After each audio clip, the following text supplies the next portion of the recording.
Cuando el Señor Jesucristo estuvo orando, clamando, pidiendo, Él tenía la costumbre de orar, Él tenía la costumbre de estar a solas para comunicarse con el Padre. En un momento dado, Él ya sale de la oración y se va a donde estaban sus discípulos. Y cuando llegó a donde estaban los discípulos, vio una gran multitud alrededor de los discípulos, y juntamente con los discípulos estaban los escribas y estaban discutiendo con los discípulos. Cuando la gente vio que Jesús venía, se asombraron y corrieron hacia él y le saludaron. Esto está en Marcos capítulo 9, verso 14. El Señor les preguntó, ¿qué discuten con ellos? ¿Qué discuten los discípulos con los escribas? Y respondiendo uno de la multitud, y qué curioso porque no respondían acá a sus discípulos, sino que respondiendo uno de la multitud, le dijo, Maestro, traje mi hijo a ti, y mi hijo tiene un espíritu mudo, el cual, donde quiera que le toma, le sacude y echa espumarajos y cruje los dientes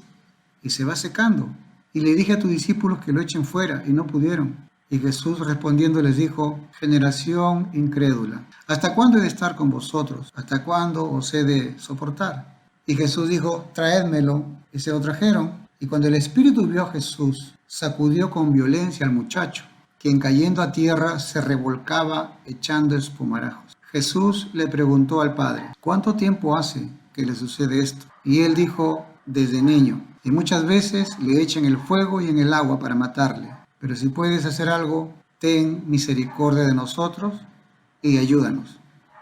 Jesús le dijo, si puedes creer, al que cree todo le es posible. E inmediatamente el padre del muchacho clamó, gritó y dijo, creo, ayuda mi incredulidad. Y cuando Jesús vio que la multitud se agolpaba, reprendió al espíritu inmundo, diciéndole, espíritu mudo y sordo, yo te ordeno, sal de él y no entres más en él. Entonces el espíritu, clamando, gritando y sacudiéndole con violencia al muchacho, salió. Y él quedó como muerto, de modo que muchos decían, está muerto. Pero Jesús, tomándole de la mano, le enderezó y se levantó. Cuando él entró en casa, sus discípulos le preguntaron aparte, ¿por qué nosotros no pudimos echarle fuera? Y Jesús les dijo, este género no puede salir nada, sino solamente con oración y ayuno. Bien, amados, acá podemos nosotros observar, y aquí podemos entrar a muchos detalles muy importantes que la palabra de Dios nos está mostrando en estos momentos.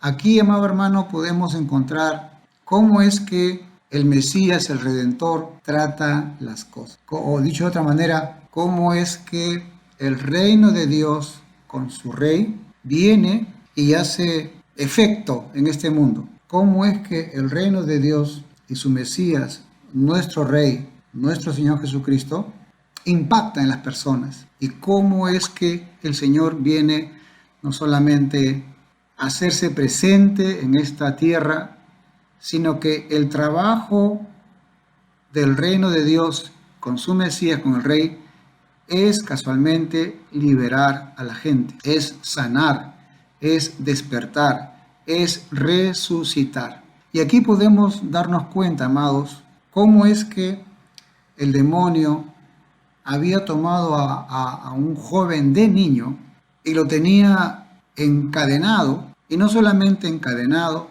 sino que dice que este muchacho, el diablo lo sacude, bota espumarajos, cruje los dientes, y dice, y se va secando, o sea, se está deshidratando, está muriendo. ¿Y cómo es que el trabajo de Satanás empieza primero mintiendo, luego robando y luego matando? Él ha venido para eso.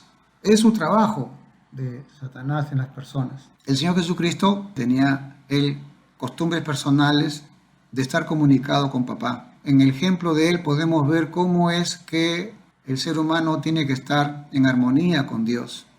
Estamos viviendo en esta tierra, estamos trabajando, estamos estudiando, estamos haciendo muchas cosas, pero también tenemos que estar conectados con Dios, pues en el momento que se pueda, ¿no? Y en este caso el Señor estaba así. Y cuando regresa a sus discípulos, en Marcos capítulo 9, verso 14, Él ve una multitud.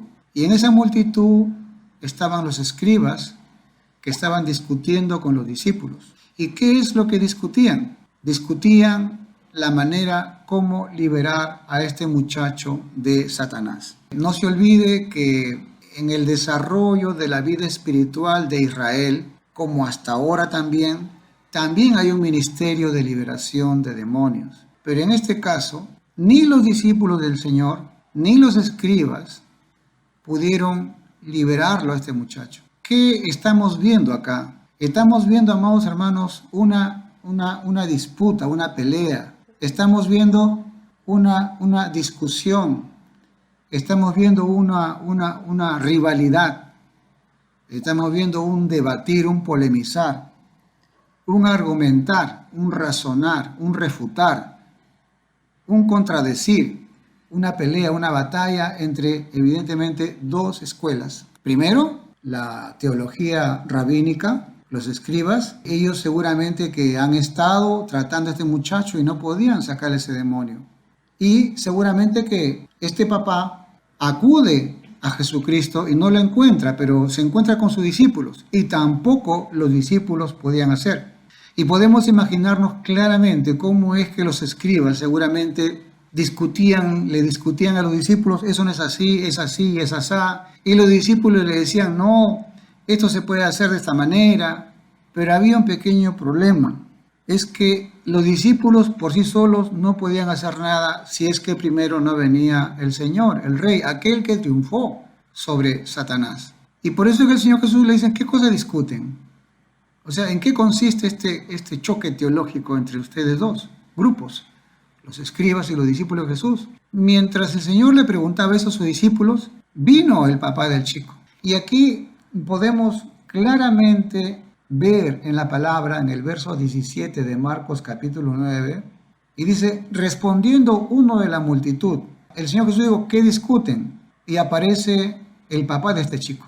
Y le dice, maestro, rabí, te traje a ti mi hijo. Qué interesante, amados. Este papá había escuchado de Jesús, pero no solamente como aquel que ha venido a sanar, sino que también estaba interesado en las enseñanzas del Señor Jesucristo. ¿Qué fue lo que todo judío en la época del Señor escuchaba del Señor? Bueno, no solamente que sanaba y hacía todas esas cosas, sino que la declaración universal de que Jesús, el Rabí, era el Mesías, el Redentor.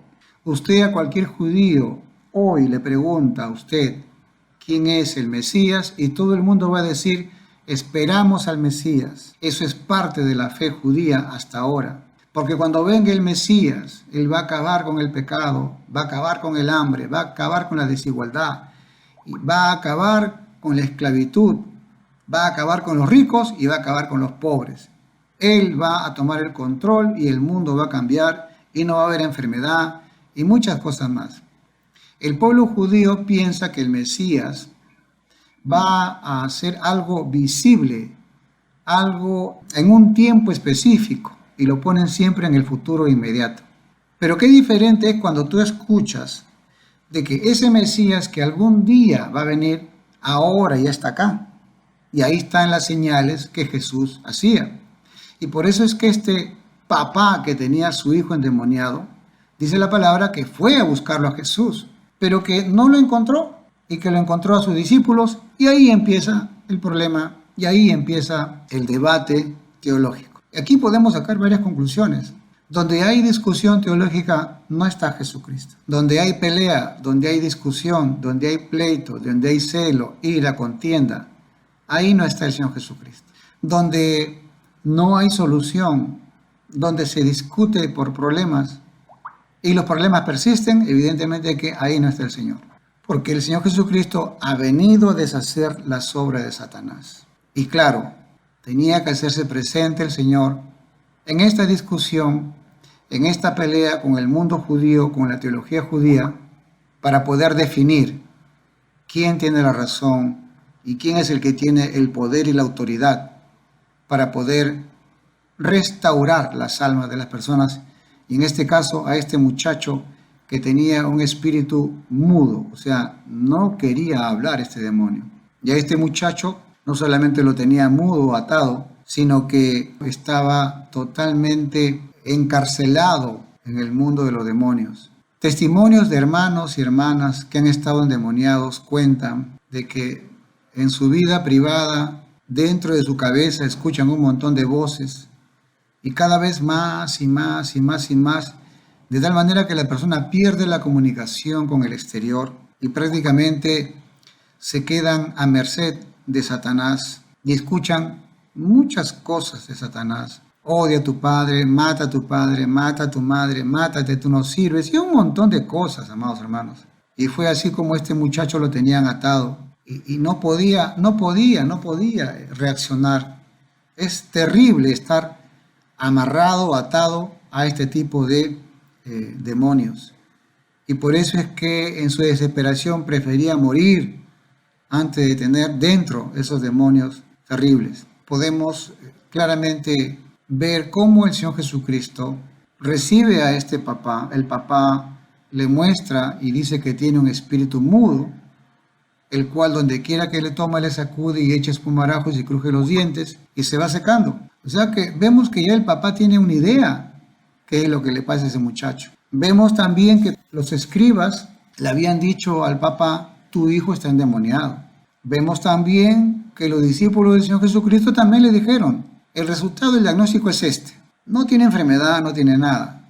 Lo que tiene es que está endemoniado. Pero amados, hay un pequeño problema. Una cosa es que yo te diga qué es lo que tú tienes. Otra cosa es que yo tenga autoridad para poder sanar, para echar fuera el demonio. Y evidentemente que los escribas y los discípulos de Jesús en ese momento no pudieron hacerlo. Tenía que estar el Señor Jesucristo, el Rey de Reyes y el Señor de Señores, y a él se le ha dado toda autoridad. Y por eso que el papá le dijo, y le dije a tus discípulos que lo echasen fuera y no pudieron. Y Jesús responde, oh generación incrédula, ¿hasta cuándo he de estar con vosotros? ¿Hasta cuándo os he de soportar? Evidentemente, amado hermano, no le hablaba a los escribas, porque los escribas no podían tener la oportunidad de la liberación de las almas. Eso le corresponde a Jesús, pero también acá el Señor le estaba hablando a sus discípulos. Y sus discípulos, por más que hayan visto al Señor Jesús haciendo muchas cosas, no pudieron por una simple razón, que más abajo el Señor les dice, este género con nada puede salir, sino con oración y ayuno. O sea, les estaba hablando a sus discípulos que tenían que tener un nivel espiritual, una comunicación espiritual alta para que puedan tener autoridad. Ellos simplemente en su inmadurez quisieron liberar y no lo pudieron. Bueno, lo primero que hace el Señor es decir, bueno, tráiganmelo. Y se lo trajeron. Y cuando lo trajeron al muchacho, los demonios que estaban dentro reaccionaron. Porque dice, cuando el Espíritu vio a Jesús, al Mesías. Qué interesante. No dice cuando el muchacho vio a Jesús.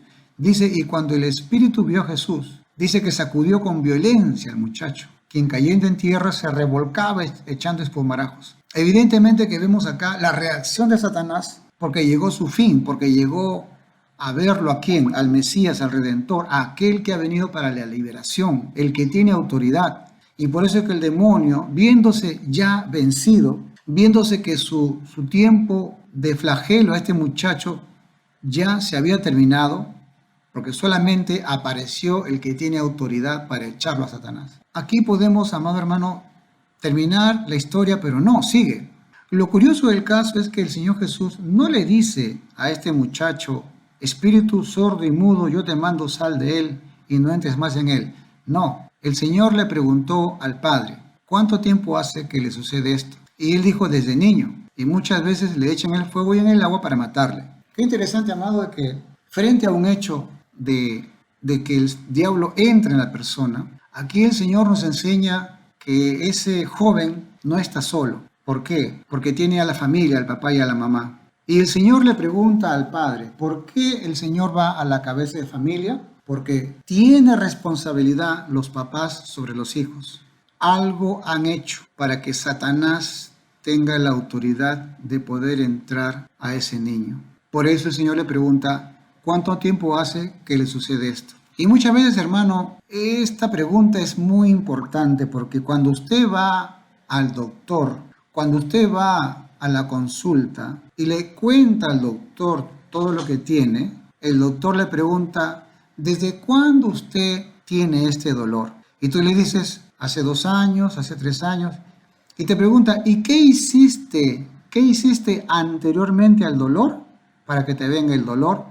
Y prácticamente ahí encuentran la respuesta. El Señor le pregunta al padre cuánto tiempo hace que le sucede esto. Él le pregunta a la cabeza de familia, al papá. Dicho de otra manera, si lo analizamos psicológicamente, Jesús le está diciendo, ¿qué hiciste tú? ¿Hace cuánto tiempo que pasó? ¿Qué hiciste con tu esposa? ¿O qué hiciste tú para que este niño venga con esta maldición? Y seguramente que en el corazón del papá, Dios sabe qué ha pasado. Nosotros no lo sabemos, pero a la luz de la palabra de Dios podemos nosotros tranquilamente ver cómo es que el Señor viene a sanar no solamente al joven, sino también a toda la familia, en este caso al papá. Seguramente que el papá ha abierto puertas con algún tipo de pecado para que de esa manera Satanás tenga autoridad sobre ese niño. ¿Qué cosa fue? No lo sabemos, pero el Señor Jesucristo en su misericordia vino a sanar todo. Por eso es que cuando el padre se da cuenta de esa pregunta, inmediatamente el papá asume su responsabilidad, porque en este caso Dios es muy bueno y no permite que nos haga padecer vergüenza, porque eso quedó entre el Señor Jesucristo y el papá, porque quiero decirle que todo aquel que mira a Jesús, sus pecados son revelados. Todo aquel que mira a Jesús, que sigue a Jesús, dice la Biblia que es una develación, Apocalipsis. Se devela tu vida pasada para que te des cuenta de qué tienes que arrepentirte cuando estás con el Señor Jesucristo. Es como cuando uno va al doctor. Tienes males, tienes dificultades y lo primero que el doctor te dice es cómo usted vive, qué es lo que come, dónde vive, cómo está su relación con su familia, qué clase de comida tiene, si descansa o no descansa, si come comida saludable o no, si está usted en dificultades, en peleas, si usted está estresado por el trabajo, por las dificultades y muchas cosas más. Todo eso nos enferma. Y por lo tanto, prácticamente los doctores hoy se convierten en psicólogos y te dicen, ¿sabe qué? Mire, coma sano, no coma comida chatarra. Te dicen, descanse, tome agua, hay muchas cosas más. Y también te dicen, ¿sabe qué? Búsquese un entretenimiento para que se olvide de eso que te hace daño. ¿Usted qué religión tiene? Vaya a su religión, vaya al gimnasio, vaya a hacer ejercicio. O sea, salga de ese problema que tu mente te tiene atrapado.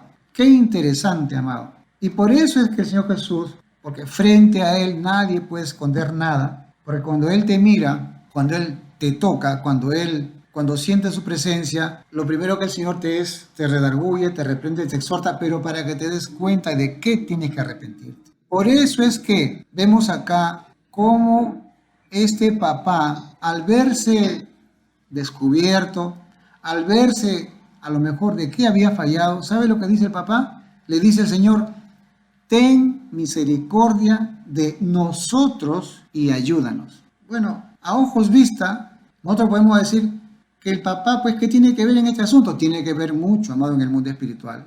Una visión rápida se diría de que el papá le diga, ten misericordia de mi hijo, pero no. El papá entra también en la problemática, entra como también causante de este problema que tiene su hijo y dice, ten misericordia de nosotros y ayúdanos, en plural.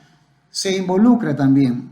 Y aquí es donde por esta expresión el tema de la prédica es la declaración que le agrada a Dios.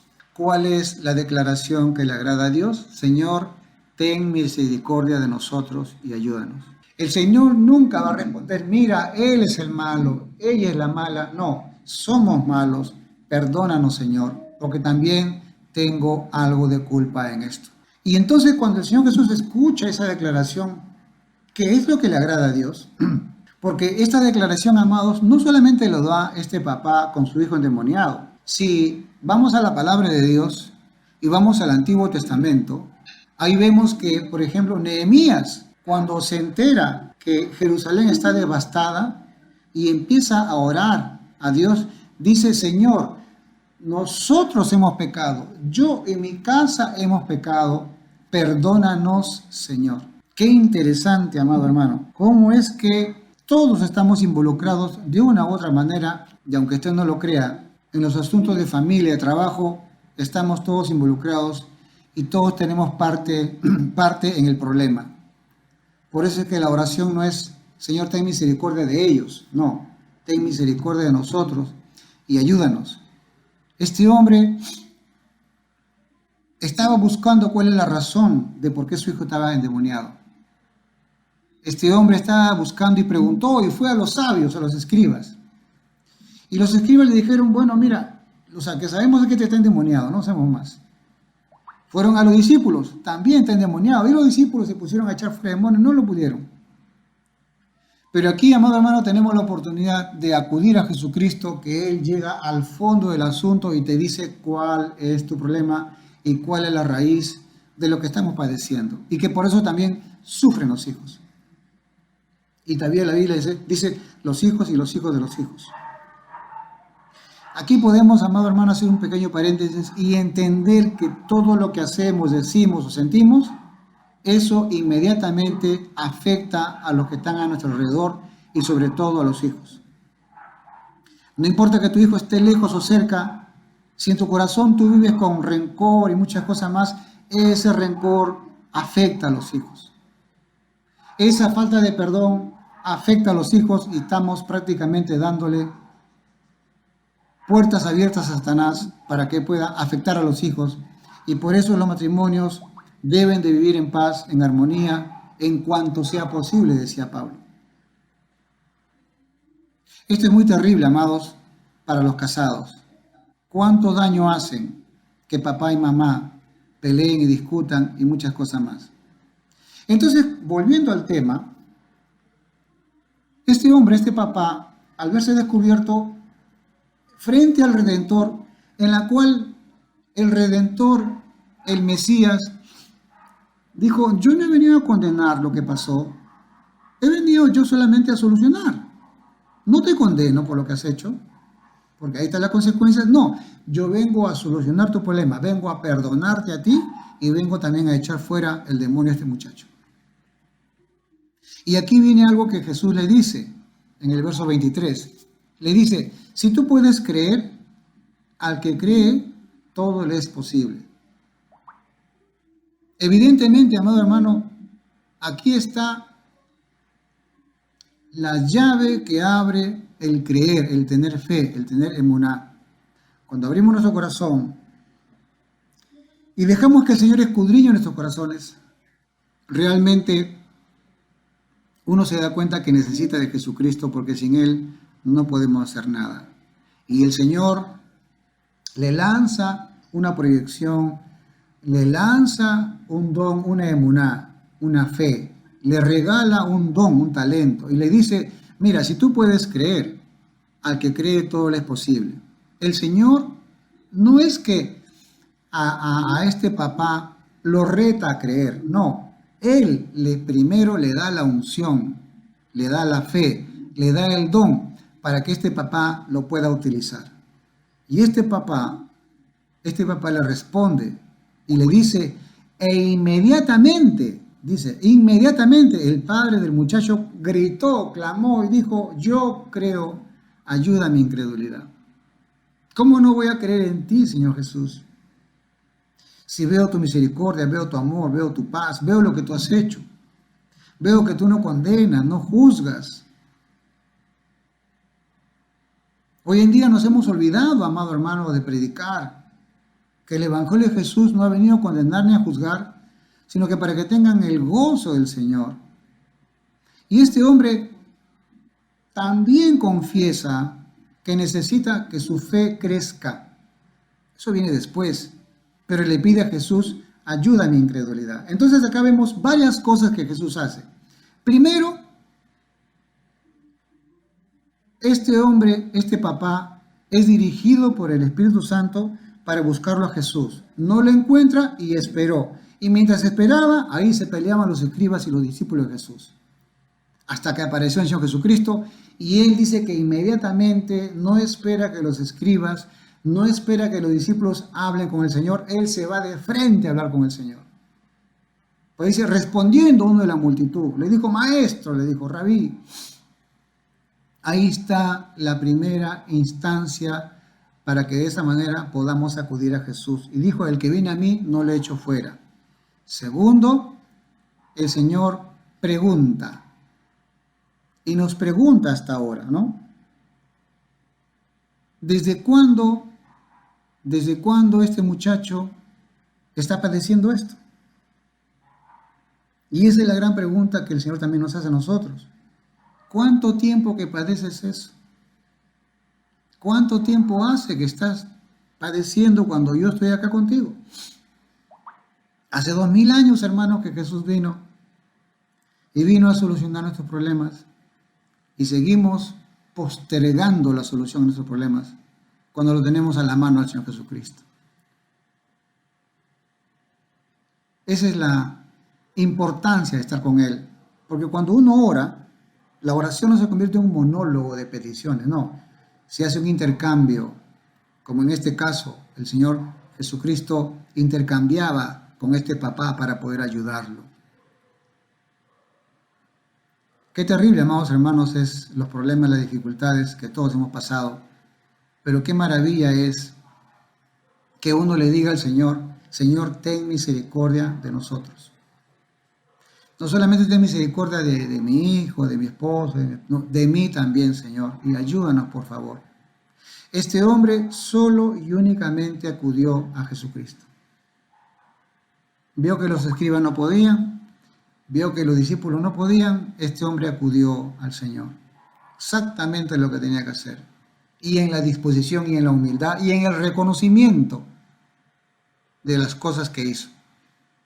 El Señor nos reta y nos dice, si puedes creer, ¿cómo que no? Si Él nos da, tenemos que poner en práctica nuestra fe. Me acuerdo que los pastores antiguos nos decían, la fe, dice, ejercítate para la fe, ejercítate para la piedad. Piedad, flio en latín, en griego, es fe. Ejercítate para la piedad, ejercítate para la fe. La fe es como cuando uno agarra y hace ejercicio y se fortalece, pero hay que ser firme, hay que ser perseverante para que de esa manera uno pueda tener físico con el ejercicio. Exactamente la fe es lo mismo. Por eso dice, si puedes creer, o sea, si practicas la fe, una vez que te fortaleces, una fe fortalecida, todo le es posible. Porque Pablo dijo, todo lo puedo en Cristo que me fortalece. Y aquí vienen dos cosas. Creer en el Señor. Y el Padre le dijo, creo, ayuda a mi incredulidad. Hay una parte de nuestro ser que pues es la duda, y cuando hay duda no está Dios. Pero también está el don, la fe, que todos tenemos en Cristo Jesús. Y eso tenemos que avivarlo. Y por eso es que cuando Jesús cumplió con todos los requerimientos para que este muchacho sea liberado, porque este muchacho por sí solo estaba atado, no se podía liberar. No podía gritar, me arrepiento de mi pecado, o no podía decir, esto es por tal cosa, por esto, ¿por qué? Porque los demonios le tapaban la boca. Pero vino el papá, vino a Jesucristo, al correcto, se dejó ministrar por el Señor. El Señor encontró en su corazón de él muchas cosas. Él acudió y le dijo, Jesús, ten misericordia de nosotros y ayúdanos. Y el Señor nos invita a que nuestra fe vaya creciendo. Y Él declara por todos los vientos, declara gritando, porque dice clamó, y cuando dice clamó en el original dice gritó, creo, ayuda a mi incredulidad. Delante de los escribas, delante de los discípulos, no tuvo temor en pasar vergüenza, e inclusive también a haber sido separado de su comunidad, porque en esa época todo aquel que creía en Jesús era prácticamente separado inclusive de la familia. Y es así cuando, cumpliendo con todas estas cosas, y cuando Jesús vio que la multitud se agolpaba, reprendió al espíritu inmundo diciéndole, espíritu mudo y sordo, yo te mando, sal de él y no entres más en él. El único que tiene autoridad es Jesucristo. Por eso que todas las cosas que hacemos, lo hacemos en el nombre del Señor Jesucristo, no en nuestro nombre.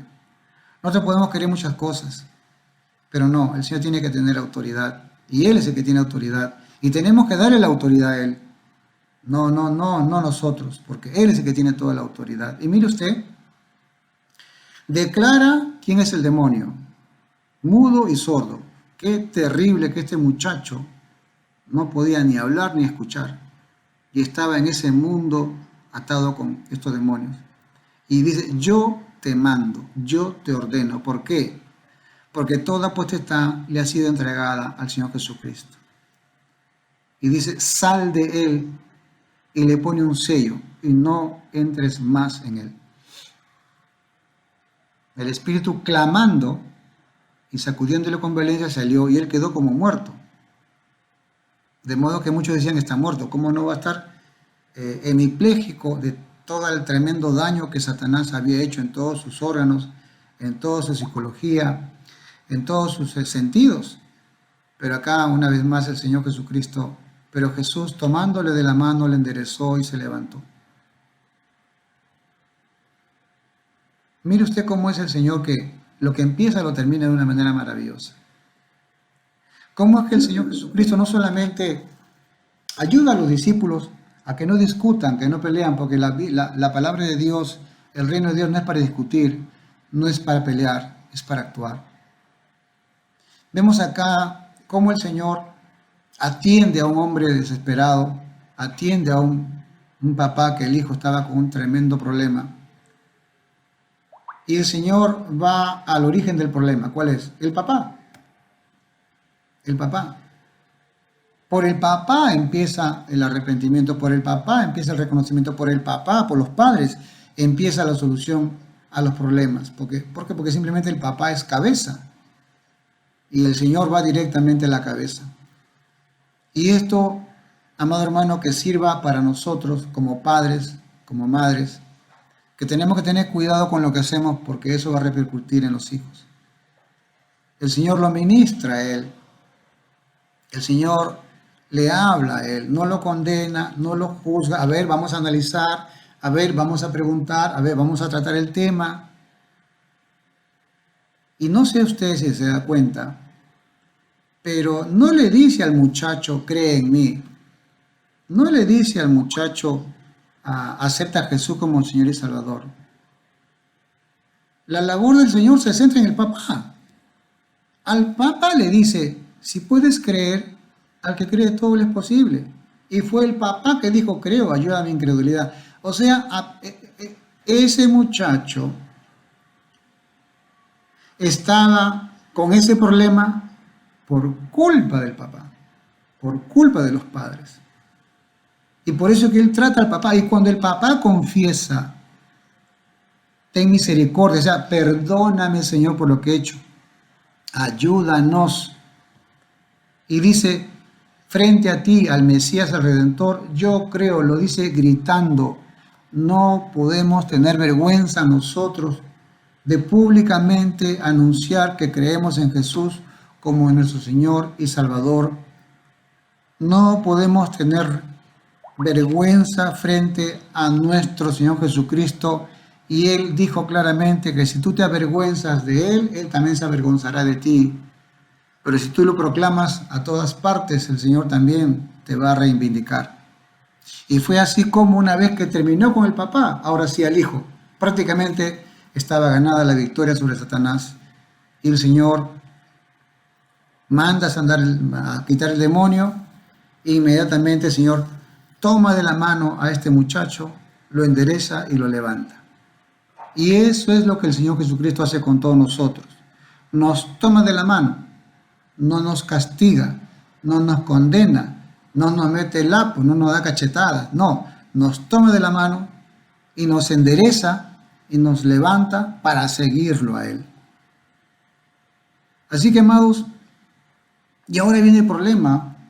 Cuando Él entró en la casa, los discípulos le preguntaron aparte, ¿por qué nosotros no podemos echarle fuera? Y les dijo, este género con nada puede salir, sino con oración y ayuno.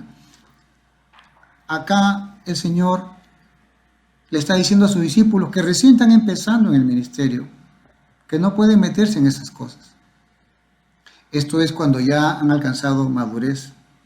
Y evidentemente que vemos después que el Señor le dice, toda autoridad me ha sido dada en los cielos y en la tierra, por tanto, id y hacer discípulos a todas las naciones,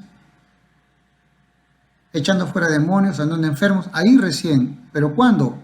Cuando los discípulos han estado más tiempo con Jesús, cuando han madurado su fe.